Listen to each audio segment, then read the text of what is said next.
126조 원의 재산을 보유한 세계 2위 부자 마이크로소프트를 만든 남자 빌 게이츠. 빌 게이츠가 최근 세상을 깜짝 놀래킬 만한 발표를 하였습니다. 현재 세계에서 개발되고 있는 백신은 대략 100개인데 이 중에서 10개는 매우 유망하다 라고 말이죠. 그러면서 빌 게이츠는 이렇게 말합니다. 동시다발적으로 생산하는 과정에서 수조 원이 낭비돼도 빠른 백신 생산을 위해 투자할 것이다. 7개의 백신 회사들과 협력하고 있다. 시간을 낭비하지 않기 위해 내린 결정이다. 일반적으로는 제약회사가 백신을 개발하는 데 성공하고 나서야 투자자를 모으고 해당 백신을 대량 생산하기 위한 맞춤형 공장을 세우는 것이 순서입니다. 그런데 빌 게이츠는 현재 전 세계적으로 급박한 상황임을 고려해서 자신이 수조 원의 손실을 보더라도 지금부터 미리 7개의 대규모 공장을 세우겠다는 것입니다. 따라서 빌 게이츠 재단과 협력하고 있는 7개의 제약회사 중 한 곳이라도 개발에 성공하는 즉시 대량 생산이 가능해진다는 뜻이죠. 이렇게 수조 원의 손실을 감수하고 최대한 앞당겨서 빌 게이츠가 예측한 백신 개발 시기는 2021년 9월, 지금부터 약 1년 5개월, 즉 515일 정도를 더 기다려야 한다는 뜻입니다. 획기적으로 시기를 앞당겼지만 앞으로 515일 동안 외출 시마다 마스크를 착용하고 해외여행도 가지 못하고 손을 너무 자주 씻어 핸드크림을 발라도 갈라지고 있는 이 상황이 앞으로 500일 넘게 지속된다 생각하며 정말 답답하죠. 이에 한국 네티즌들은 빌 게이츠의 투자를 칭찬하면서도 이렇게 말하고 있습니다. 빌 게이츠가 내년이면 우리나라는 올해 안에 가능하지 않을까? 우리나라가 세계 최초로 만들었으면 좋겠네요. 연구자님들 파이팅! 라고 말이죠. 자, 그런데 놀랍게도 여러분들의 이러한 예측이 실제 한국에서 사실로 만들어버리려 하고 있습니다. 세계 3대 과학저널이 바로 네이처, 사이언스, 셀 이렇게 3개죠. 이 중에서 셀에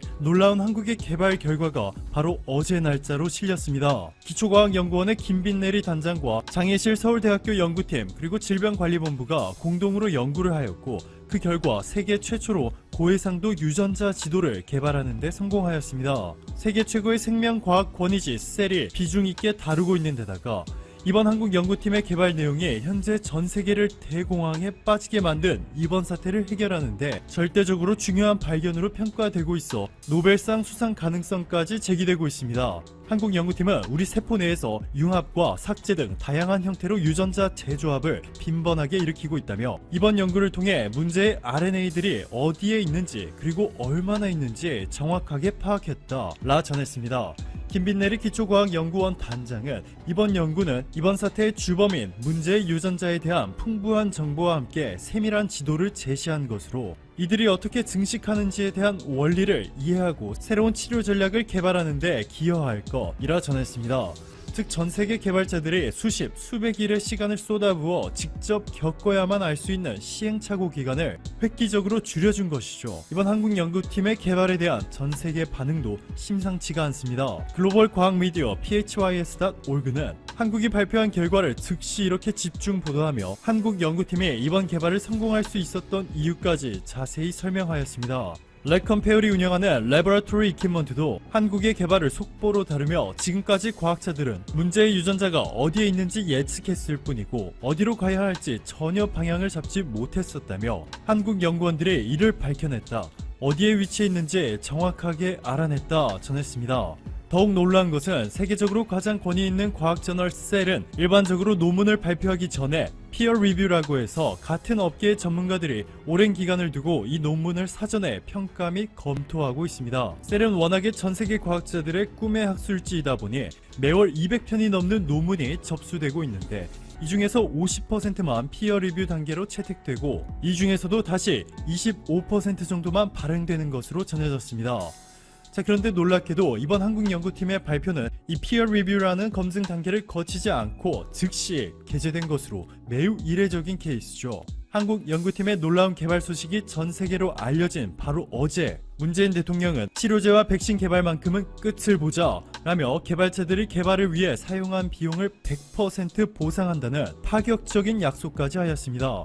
지금까지는 항상 치료제나 백신을 개발하고 있으며 마지막 단계에서 이미 상황이 완화되는 바람에 개발이 중단돼 손해를 본다 라는 개발자들의 걱정에 대한 문재인 대통령의 답변이었습니다. 또한 과감하고 통 크게 구상하자 우리가 진단키트와 시약에서 세계적으로 가장 앞서고 있듯이 치료제와 백신 개발에서도 가장 앞서가면 좋겠다는 강한 열망을 갖고 말씀드린다. 전하면서 개발이 완료되었는데 시장에서 아무도 사지 않는 경우가 발생하여도 정부가 충분한 양을 구매해 전략물자로 비축하는 방법이 있다며 개발자들에게 자신감과 희망을 불어넣어 주었습니다. 세계 최고의 빨리빨리 민족 대한민국. 제2차 세계대전 이후 70년 만에 눈부신 경제성장을 이룬 독일 라인강의 기적보다 훨씬 더 빠른 속도의 경제성장을 보여준 한국.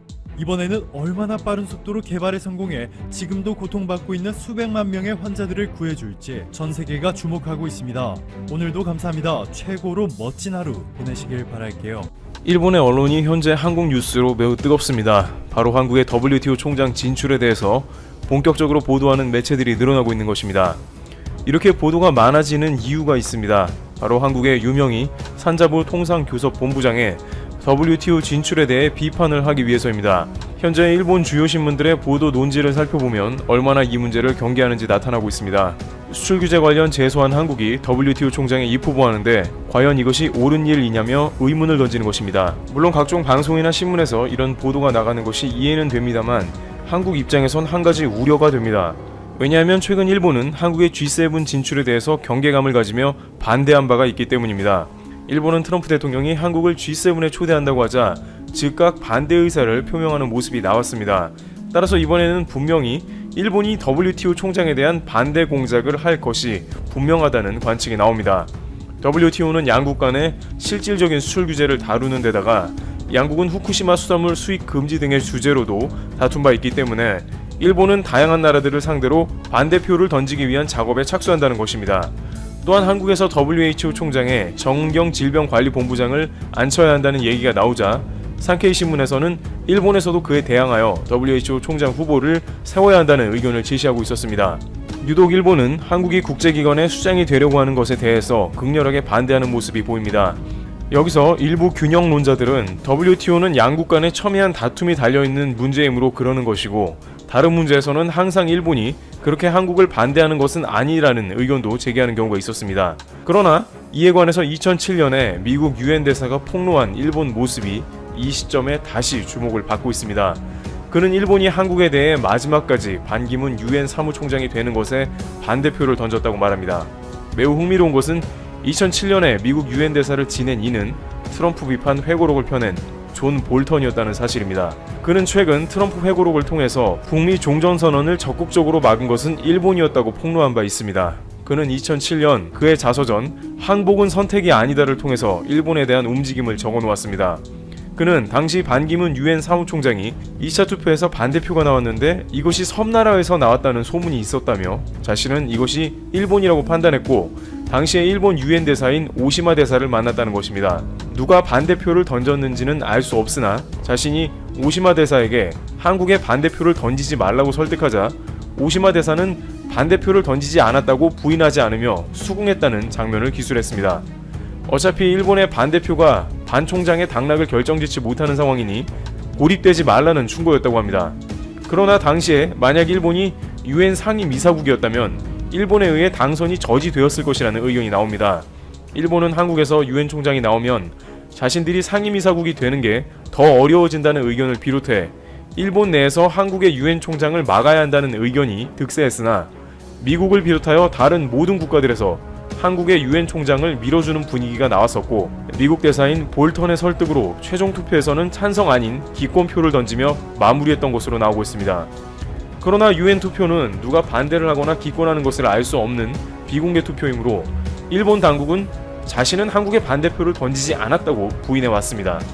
당시 중국과 북한도 한국에 찬성표를 던졌기 때문에 일본이 아니냐는 심증만 있었고 넘어간 상태였습니다. 그러다가 결국 반기문 총장 당선 1년 뒤인 2007년에 존 볼턴의 책으로 인해 그 정황이 폭로된 것입니다. 그러나 당시 일본은 물론이고 국내에서도 미국 대사 존 볼턴의 말이 자신의 경험에 대한 기술이므로 100% 사실인지 알 수 없다는 의견이 다수 존재했습니다만 트럼프 비판 회고록을 펴는 볼턴이 일본 관련 사실을 다수 폭로해 남북 사이에서 다양한 방해 공작을 놨던 일본의 움직임이 재현되며 다시 주목받는 것입니다. 그런데 결국 일본의 이러한 국제사회의 움직임은 자칫 외교의 자충수, 헛발질이 된다는 지적도 나옵니다. 왜냐하면 계속해서 한국을 저지하다 보면 결국 일본이 고립되는 상황도 맞는다는 것입니다. 현재 한국 G7 진출에 반대하는 일본이 들고 나온 논리를 보면 한국이 친중과 친북을 한다는 의견이 있습니다. 그렇게 해서 미국을 설득해 보겠다는 것입니다. G7은 일본이 반대하면 어차피 한국은 진출할 수 없습니다만 미국이 우려하는 친중을 내세운 일본은 한국을 G7 입성에 좌절시킬 수는 있지만 중국을 적으로 돌립니다. 아베 총리는 2019년 중국의 시진핑 국가주석의 방위를 누구보다도 공을 들여오며 친중을 추구했습니다. 일본 경제를 가장 뒷받침해주기도 했으며 영토 문제에서 좀 더 유연한 대처를 하기 위함이었을 것입니다. 수출 규제가 자행되기 바로 직전인 2019년 6월 오사카에서 열린 G20에서 아베 총리는 중국을 영원한 이웃이라며 일본과 중국의 관계는 정상 궤도로 돌아왔다며 레이와 시대 개막과 중국 건국 70주년인 올해 일중 관계의 신시대를 열고 싶다고 밝혔습니다만 불과 1년도 안 되어 중국과 친한 국가인 한국을 배척해야 한다는 모습으로 돌아서게 된 것입니다. 한편 한국 입장에서도 G7에 들어가는 게 중국의 반대가 우려돼 큰 부담이 될 수밖에 없는 상황이었는데 일본이 반대를 해서 중국의 짐을 일본이 대신 가져간 형국이 된 것이라는 외교 헛발질이 나온 것입니다. 또한 G7 내에서도 일본의 이러한 몽리는 다른 나라들에게 적지 않은 눈총을 받을 수 있을 것입니다.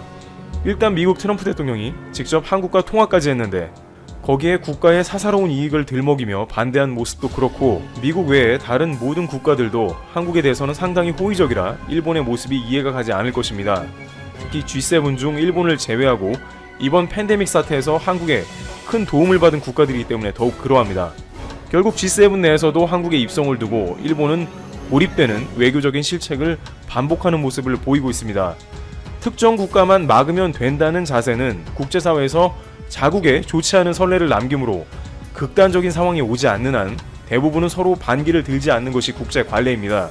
왜냐하면 일본도 이러면 한국의 반대에 부딪히게 될 것으로 자신들이 원하는 다양한 자리에 진출하기 어려워집니다. 실제 일본이 UN 안보리 상임이사국으로 진출하려고 하지만 한국과 이탈리아 등의 반대로 인해서 10년 넘게 아베가 공을 들여온 UN 상임이사국은 결국 수포로 돌아갔습니다. 일본은 오바마 대통령을 설득해서 UN 안보리 상임이사국에 진출하려는 교두보를 마련하려고 했습니다만 아시아의 많은 국가들이 일본과의 과거사가 제대로 청산되지 않은 것도 결국 일본의 발목을 잡은 것입니다. 일본 내부적으로는 만약 한국에서 WTO 총장이 나오면 WTO를 탈퇴하겠다는 의견도 나오고 있다고 합니다. 일단 미국 트럼프 대통령이 WTO를 나오겠다고 하니까 자신들도 그래도 되지 않겠냐는 생각이 작용한 데다가 다양한 매체에서 한일 간의 무역 분쟁이 생기면 WTO 총장을 확보한 한국이 모조리 승리하게 될 것이므로 탈퇴하자는 것입니다. 계속되는 일본의 이러한 움직임은 한국 정부를 자극합니다. 청와대가 주요 7개국 G7 정상회의를 확대해 한국을 참여하게 하는 미국의 구상에 아베 신조 일본 총리가 반대했다는 소식에 대해서 이를 몰염치라며 강하게 비판한 것입니다. 청와대 고위 관계자는 29일 이웃나라에 해를 끼치는데 익숙한 일본의 잘못을 인정하거나 반성하지 않는 일관된 태도에 더 놀랄 것도 없다고 말했습니다. 나아가 이 관계자는 일본의 모렴치 수준이 전세계 최상위권이라고 했습니다. 그는 국제사회, 특히 선진국들은 일본의 이런 수준을 충분히 인지하고 있기 때문에 G7 확대 및 한국 참여 구상에 별 영향은 없을 것으로 본다고 강조했습니다.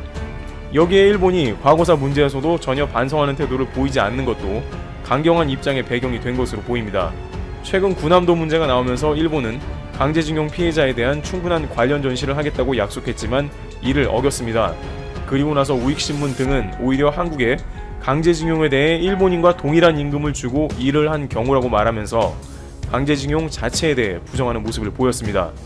만약 강제징용에 대해서 인정을 하게 된다면 강제징용으로 인한 한국 대법원 판결에 대해서 자신들이 보복성으로 수출 규제를 자행한 것이 더욱더 불리하게 될 우려도 생기므로 이제는 강제징용 자체가 없었던 것으로 그 태도를 바꾼 것으로 보입니다. 또한 한국에는 국가 간 약속과 국제법을 준수하지 않는 나라라는 주장을 지속적으로 이어갈 것으로 보입니다. 그러나 막상 일본은 자신들이야말로 국제법을 입맛에 따라 지키지 않는 정황이 나와서 논란이 되고 있습니다. 일본이 국제사회의 비판에도 상업적 고래잡이를 1년째 강행하고 있는 것입니다. 국제포경위원회 IWC를 탈퇴하고 상업포경을 본격 재개한 지 4달 1일로 1년을 맞는 일본은 이제 국제사회의 부정적인 평가에는 신경 쓰지 않는 분위기입니다.